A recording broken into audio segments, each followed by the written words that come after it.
lang yan. Yeah. Dapat consolidated din. But for aqua industry, madali lang. Pero pag land-based, mas mahirap.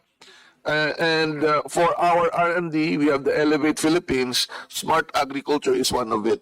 So iba pa yung R&D natin doon. Marami po tayong pondo na binabanggit. May sagot na ba si ano? O wala kang connection? Good afternoon, Mr. Secretary. Yes po, pinapaquery na po natin sa system, and if it's ready, nasa tech booth lang naman po, we can flash yung inquiry. Basically po, we had the DOST and the DOST ASTI. We have developed our chatbot inquiry system, taking inputs from the different information within DOST. So yung such queries, mas mapapadali na po. So using that system, tawag po namin sa kanya itanong. Sige po, tignan po natin kung lalabas po yung sagot. Pero lumabas na po. So yung detalye ng chatbot, yung aming Smart Agriculture is funded for 3 years kasi hanggang 3 years lang ako 759 million. Across. For 3 years. Yeah. Hiwalay pa doon sa ano. Hiwalay pa yung pinapa-operate. Ito R&D pa lang to develop new technologies. Okay, is that enough for the next 3 years? Ang challenge po talaga, Your Honor, is the adoption of the technology and actual use of it in farming. Okay. Yeah, that's the real challenge. So now we're beginning to look at it and to avail it. But again, that's it, Mr. Secretary, Mr. Chair, and again, you can count on my support for the budget of the DOST family, and if need be na ma-increase, I would fully support it. Thank you very much. Okay, thank you, Kong Cha. Next on the list from Majority, Vice Chair Brian po. Hi. Thank you very much, Mr. Chair and Secretary. It's good to have you here and the DOST family. I'm very happy to be able to be here and work with you in this capacity. We worked in the past for AI initiatives, and I'm looking forward to discussing that with you today. So I have 2 points for my line of questioning today. Yung una po ay tungkol sa AI. Yung pangalawa ay tungkol sa nuclear energy naman. I feel both fall within the purview naman of DOST, no? Mr. Secretary, I just want to ask these questions because I also want to point at opportunities for Congress to fund programs that could possibly help the development and advancement of science and technology here in the Philippines. So with that being said, Mr. Chair and Mr. Secretary, what I know is that China is already investing $9.3 billion into AI. The UK, $4.5 billion. Mr. Secretary, how much exactly are we investing in our AI development here in the Philippines? Just for DOST, for our operation where we will establish an AI hub which will be a service for our MSME and industry is around 260 plus million. But that's the initial. But we have a list of projects that we have prepared because the President instructed us to develop an AI center in DOST where we already have advanced many of the projects. So it's a lot because we need a data center. But since 2016, when we started AI, we have more than 1.4 billion pesos already for R&D in AI. Director Franz, may I just ask you to briefly mention how much is our projected cost if we develop an AI center, including the data center? Thank you, Secretary, Your Honor. So thank you for this opportunity to tell more about AI. In our estimate, all in all, let's say from 2025 to 2035, the total is around 9.7 billion pesos po. For this year alone, if I may share, Sir and Your Honor, we are already conducting a big AI program specifically to decentralize and further democratize access. I guess that's one of the problems.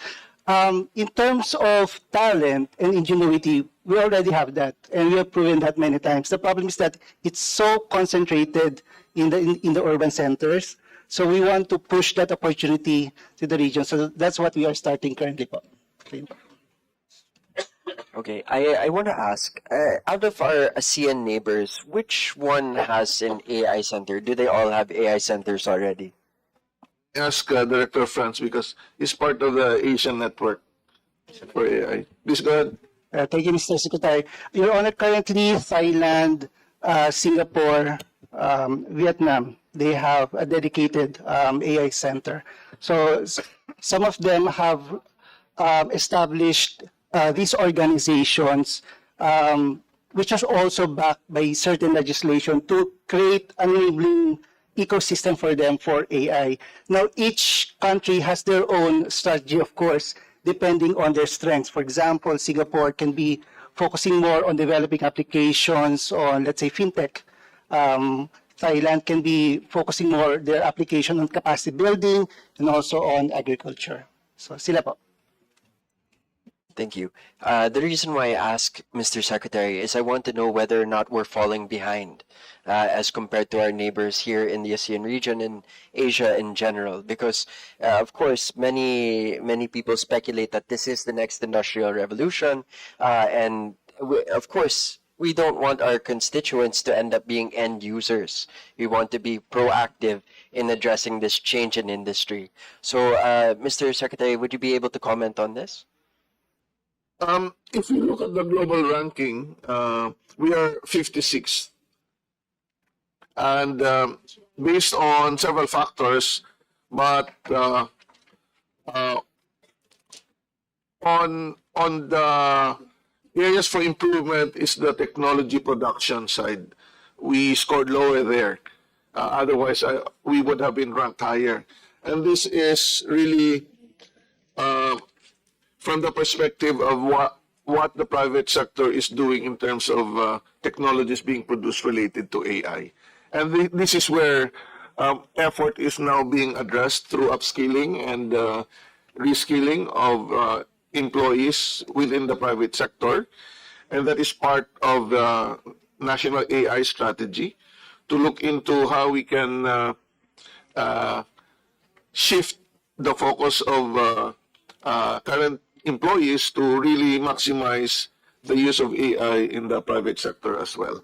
On the side of the DOST, we will continue developing and funding R&D projects on the application of AI. And of course, one of the crucial things that we need to do is really build a sovereign data for our use, because this is where the advantage would happen, on the use of our own data. And for that to happen, we need to digitize all the data we have, even in government, especially in government and, of course, the private sector. I agree, Mr. Secretary, regarding the digitization of government resources and data. But moving from AI into nuclear energy as my second topic, currently there's a budget for the Philippine Council for Industry, Energy, and Emerging Technologies, R&D. And I believe that the budget for fiscal year 2026 is about 1 billion pesos, more or less. May I ask if any of this is allocated towards nuclear programs? Yes, Your Honor. There's a separate agency for the Philippine Nuclear Research Institute, but we are also funding if there are proposals related to nuclear. So may I ask Dr. Paringit, because the question is related to your agency. Thank you, Mr. Secretary. I will turn over the floor to the director of the Philippine Nuclear Research Institute later. But insofar as PSURG is concerned, of course we are managing and as well as supporting also some of the R&D projects related to nuclear. The intention really is to develop the capacity for nuclear science and engineering, because that's what we sorely lack. And as we prepare for our nuclear ambitions, if we may call it, we need to possess the capability to actually operate, develop tools. And that's why we also supported a program, we call it the nuclear new cycle. So it consists of 4 or 5 projects that addresses different aspects of nuclear energy operations, all the way from exploration down to radioactive waste management. And of course, almost all of these are actually being implemented by the Philippine Nuclear Research Institute. In the coming year, we've set aside some funds around, I think the budget for energy in total is something like 100 million, but that includes all of the possible sources of energy. We're also looking into renewables, by the way, but it depends really on the proposals that will become. We are actually expecting PNRI to propose some of their research and development projects related to nuclear technology, and then with some focus on nuclear energy applications, Your Honor. Thank you. Thank you, Honorable Congressman Secretary. Yeah, with respect to nuclear, nuclear is not only about nuclear energy. Our biggest budget now for nuclear research is on nuclear medicine. We have a 2.2 billion peso project ongoing to lower the cost of cancer diagnosis, which can only be done by nuclear medicine, to lower the cost of PET-CT scans. We have a building being built. We've just bought a cyclotron. The objective of that is to make the cost of cancer diagnosis affordable to Filipinos, because 70,000 Filipinos die every year of cancer because they are diagnosed late, stage 4. To do that at stage 1 and 2, you need PET scans, which are very expensive. So that one is under, we're doing that now. Now, on nuclear energy, the Philippines developed the first subcritical research reactor using trigger fuel, the first in the world. And it was designed and built here in the Philippines.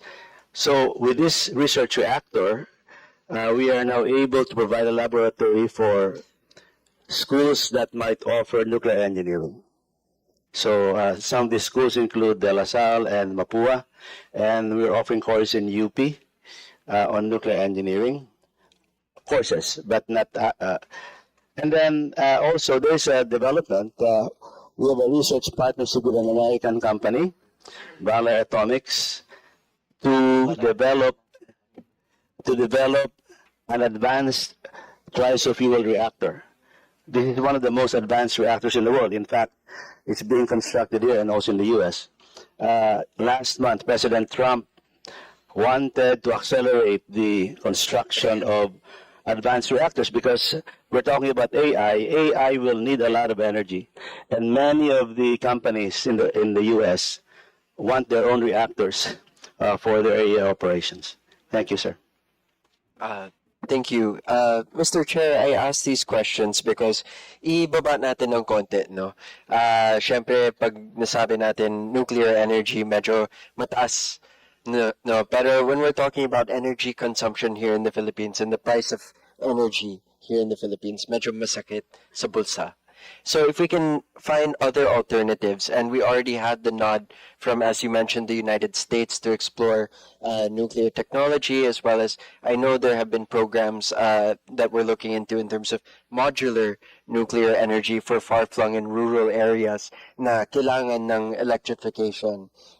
These are good alternatives, which I believe that government should continue to look into. And Mr. Chair, I also want to bring up that I appreciate the budget season because we get to highlight amazing programs that are being developed by agencies like DOST, like, for example, this nuclear medicine program that you're working on. Had it not been for this budget hearing, I'm pretty sure many of our colleagues would not even know that we're funding this program and that it will go towards lowering the cost of cancer treatment and advanced cancer detection for many of our constituents. And we know that health is a major problem here in the Philippines, so we want to thank you for that research.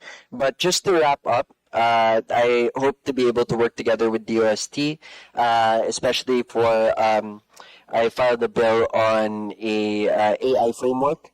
So hopefully we can work together on the policy regarding that, and of course for further energy solutions for the country. If there's anything that we can work together on, I look forward to working with your offices. Thank you, Mr. Chair. You have the floor. Thank you, Representative Brian po. Now, next on the list, Representative Tony Roman.